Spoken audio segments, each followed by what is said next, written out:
here we are, back at it again. I think I've made it clear that I love Smash Brothers. Nintendo franchises beating the crap out of other Nintendo franchises, along with some third-party guests, has culminated into the genius Nintendo moneymaker that never ceases to stop creating pure, unadulterated hype.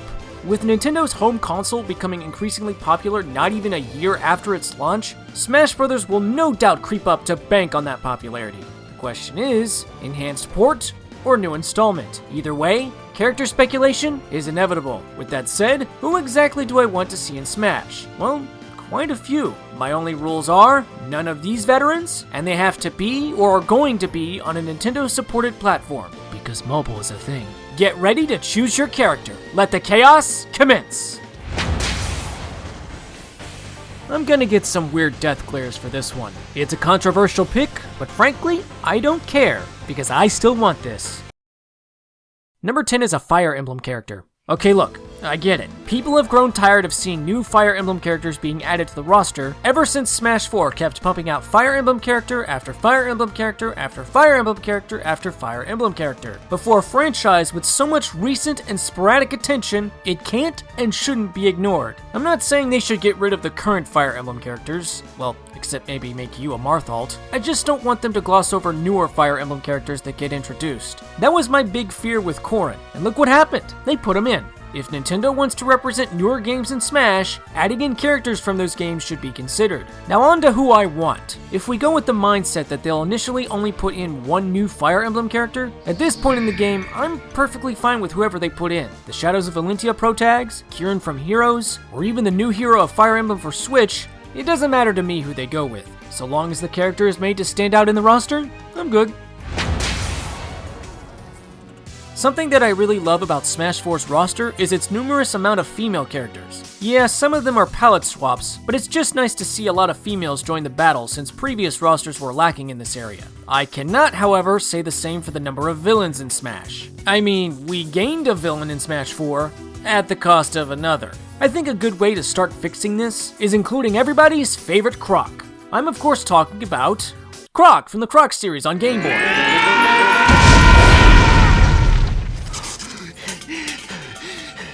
Okay, Rool, relax. I was only kidding. It's you. While I personally haven't played through the original DKC trilogy, only barely playing DKC 1, I can definitely see that King K. Rool has quite a lot to work with as a potential new fighter for Smash. For starters, if the Mii Fighter costume of him is any indication, it's safe to assume he'd be a heavyweight brawler character. Keep in mind that he's a heavyweight that can jump high and run fast. That'd be a pretty cool addition for this class of Smash fighters. Plus, he has all the moves from his boss fights, like throwing his crown, shooting with a blunderbuss, using this propeller jetpack thing as an up special, and busting out the boxing gloves. Now if they could just put him in the game. The inclusion of the Kremlings in Smash Run and the Mii Fighter costume shows that they know he exists, but that's not enough. Nintendo, if you're not gonna put in Ridley because he's too big, then put in the crocodile that's not too big and would fit perfectly in Smash. Smash 4 included Cloud Strife from Final Fantasy as a playable DLC character, with everyone's reaction being a dumbstruck "What?" So, now that he's in, I believe there's room for another Square Enix character. But you can't have more than one character from a single third-party company. Yeah, tell that to Ryu and Bayonetta. As for who I want,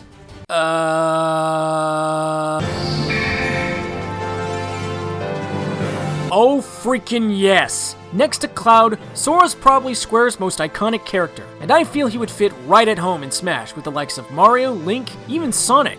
The best part about Sora for Smash, to me, is the possibilities for his moveset. And to be honest, his potential is kinda scary when you think about it. Seeing as how Kingdom Hearts is known for its stupidly flashy combat, no doubt his normal moves would replicate this insanity, especially if they make his aerial combat very similar to the games. I mean, look at this. If they can execute this well into Smash, Sora would be a monster of a fighter. And that's just for normal moves. For specials, Ragnarok, Spark, and other deck commands from recent titles, Flow Motion, he's got it all. As for his final Smash, either Faith, Final Form, or a team-up attack with Riku with those energy blades. Hey, if they can make Bayonetta as crazy as she is, then Sora should be no problem at all.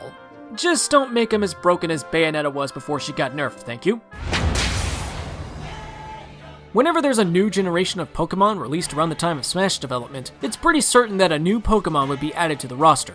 As of this video, Gen 7 is the current generation of Pokemon, so who from Gen 7 could they put in? I've seen a lot of buzz for Decidueye, especially with its inclusion in Pokken, and while I'm not against it getting a spot in Smash, I personally have thought of others. Originally, I was gonna put Alolan Raichu here since it's a form of Pikachu, it represents Gen 7, and it would be a fighter different from Pikachu. But then I thought of another that I feel would represent Gen 7 just as good, if not better, and would be a completely original fighter. All hail the Chicken God.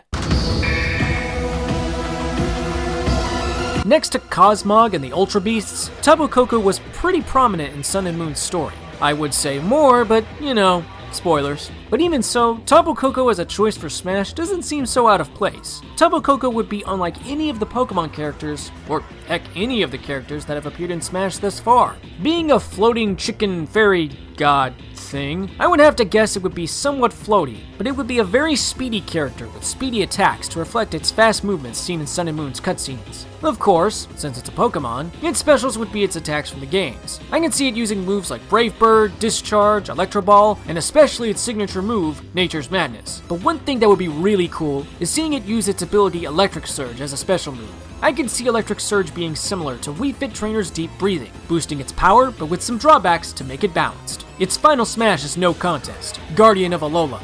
Enough said. Honestly, I'd be perfectly fine with either Tapu Koko or Decidueye, but if I had to pick one of these birds, I'll have the chicken, with a side of mashed potatoes and... Why did I write this? After appearing in 2 Smash Bros. Games, I think it's safe to assume that Sonic the Hedgehog is here for life. But now that he's been in Smash for 2 games straight, I think it's time he brought along someone from his world, see what I did there, to join the fray. But you can't have more than one character from the same third-party franchise. That is not fact, that is merely theory and speculation. And besides, when it comes to characters for Smash, we gotta draw the frickin' line in the sand somewhere. We gotta look inside ourselves and say, you know what they say, the more the merrier. Yeah, about that.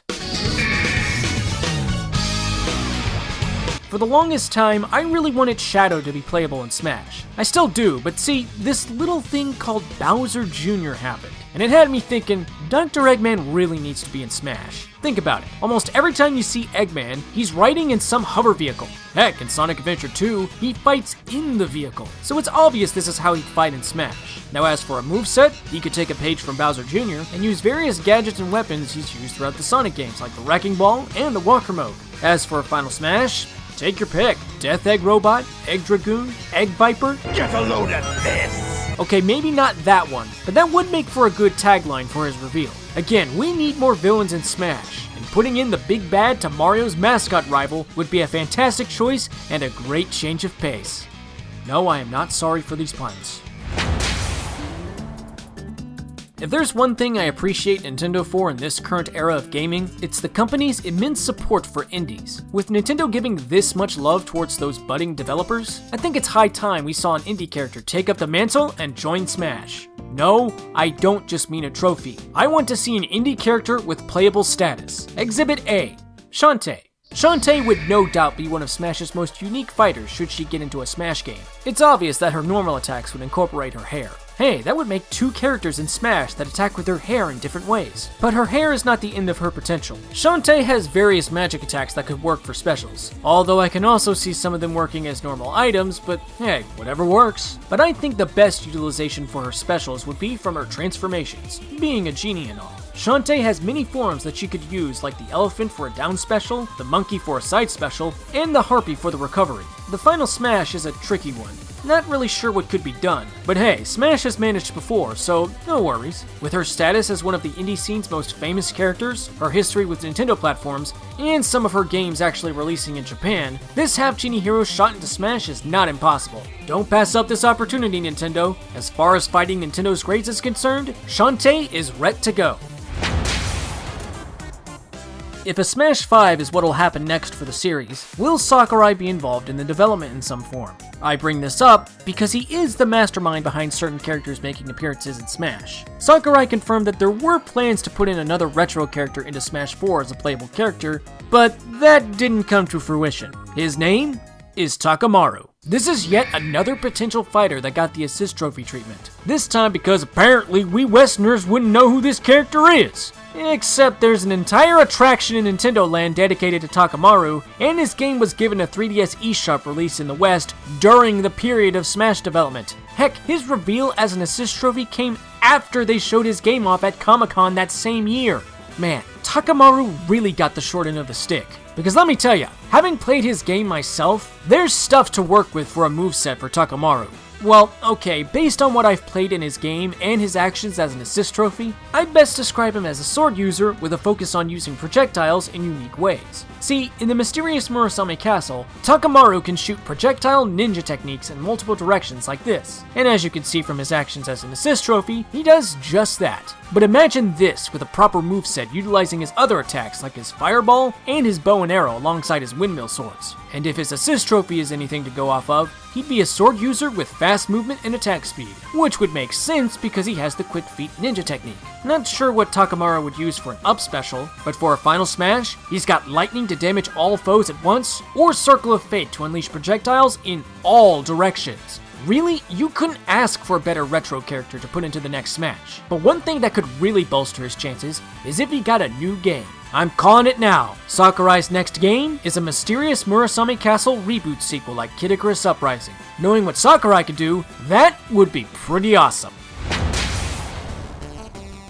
Oh come now, don't tell me you didn't see this one coming. Shantae would be a fantastic addition to Smash, but if there's one indie character that I feel deserves a spot on the roster, it's Exhibit B, the poster child for indie games. The legacy that this practitioner of chivalry has left made such an impact on the industry in regards to indies, especially for Nintendo, since the Wii U was one of the first platforms Shovel Knight appeared on. How do you think Nindies got so big? Since then, he's appeared in several other indie games as a cameo. And if that's the case, why not bring him into Smash? No doubt Shovel Knight would make for a unique character. I mean, for one, he uses a freaking shovel! We don't have a character in Smash that fully utilizes this kind of weapon, and with what we see Shovel Knight do in his game, it wouldn't be too hard to come up with moves. As for specials, he's got his relics, and boy does he have a lot of them. The Chaos Sphere or Flare Wand for a projectile, the Mobile Gear or Dust Knuckle for a side special, Booming Horn for a possible down special, and the Propeller Dagger for a recovery move. It's all right for the picking, and I can see his final Smash being a team-up attack with Shield Knight. Seriously, Shovel Knight as a character in Smash would be a dream come true, and like Shantae, his game's made it to Japan, so his chances for Smash are better than before. If he gets in, well, you know what to do, Shovel Knight. Slash the competition mercilessly and dig him tirelessly. With Xenoblade Chronicles now an established franchise with soon to be 3 games under its belt, adding in another Xenoblade character alongside Shulk will be warranted. The question is, who? Personally, I thought they would add someone from X and include a new stage into Smash 4 as DLC to promote the game, but they chose to go with Corrin instead to represent a recent game at the time. Now, this doesn't rule out a character from X showing up, but... That's right, I want Rex and Pyra to join the battle. The game's not out yet as of this video, but we've seen a lot of Smash potential, from the trailers and the live playthroughs. In Xenoblade Chronicles 2, drivers team up with their blade partners, use various driver and blade arts to fight, and even switch between the 3 different blades on hand during combat. Rex can do all of this, but his blade partner, Pyra, is very special. She has the ability to switch herself into an entirely new blade named Mithra. This could be this character's unique gimmick for Smash, switching between Pyra's 2 forms using a standard special. Now Rex's normal and special moves would be the same regardless, throwing in some of the driver arts he uses in the game, but switching between Pyra and Mithra would yield different properties to Rex's attacks. Think of it like if Marth could instantly change from his Tipper to Lucina's balanced damage output. It's the same moveset, but with different properties, and you could switch between them. As for a final Smash, well, Zerda did say that levels 3 and 4 of Blade specials were a bit too wild for his tastes, so why not those? Or they could be lazy and just use a chain attack. Now, this is just what I've come up with, but I'm positive the developers can deliver on a fantastic moveset for this duo should they get in, and I'm honestly pretty excited to see what they could actually do. It would be a unique fighter added to the roster, as well as representation for a new game, and seeing newer games represented in Smash is something I welcome. I'll be filled with joy if any of the previous 9 make it into the next Smash. But this time around, I feel like I'm with the majority here with my top choice. So, at the number 1 spot, to the surprise of a whopping no one, we have a giant ignored elephant in the room. And it's very fresh. Nintendo's new third-person shooter IP has grown so much in the 2+ years it's been out, with remarkable results and a following to boot. With that kind of success, I'd be surprised if the Inklings didn't make it in.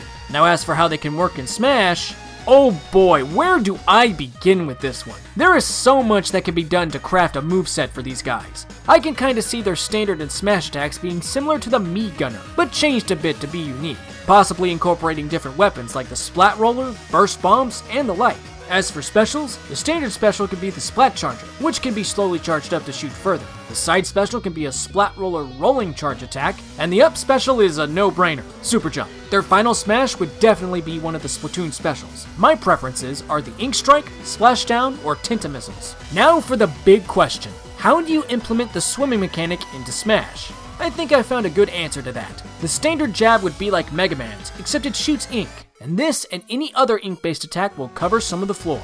Taking a page from Poison Kirby, the ink will only remain on the floor for a brief time. The ink would also not make the floor slippery because that would give the Inklings an advantage if it did. To swim in ink, use the down special when standing in ink, and then you can freely move about in your ink. Though I guess to make it a little more balanced, you can still take damage where the ripples you make in the ink are. Coming out of your ink would be as simple as jumping or pressing an attack button. If the down special is used out of ink, you turn into a defenseless squid form. I know I had much to say about how the Inklings could work, but that just proves the potential these kids have for Smash Brothers. If there's any franchise that should get representation in the next Smash, it's a playable Inkling from Splatoon. I'm ChaosKey4013, and I feel Smash on the Switch is inevitable. Yes, Smash 4 is a fantastic entry in the series, but one of its big problems is the failure of a system it's on. Reggie did say that Nintendo would address its big names on the Switch at some point in the future, and look, are you seeing how well the system is selling? Why not pump some of that Smash Brothers blood into the Switch? There's no reason to leave all that good blood in a dead horse. On that note, let's talk about Splatoon 2. The game's been out for roughly 4 months now, and I have some things to say about it. Consider this my review of the game's current state. Next time, top 5 things I love and hate in Splatoon 2.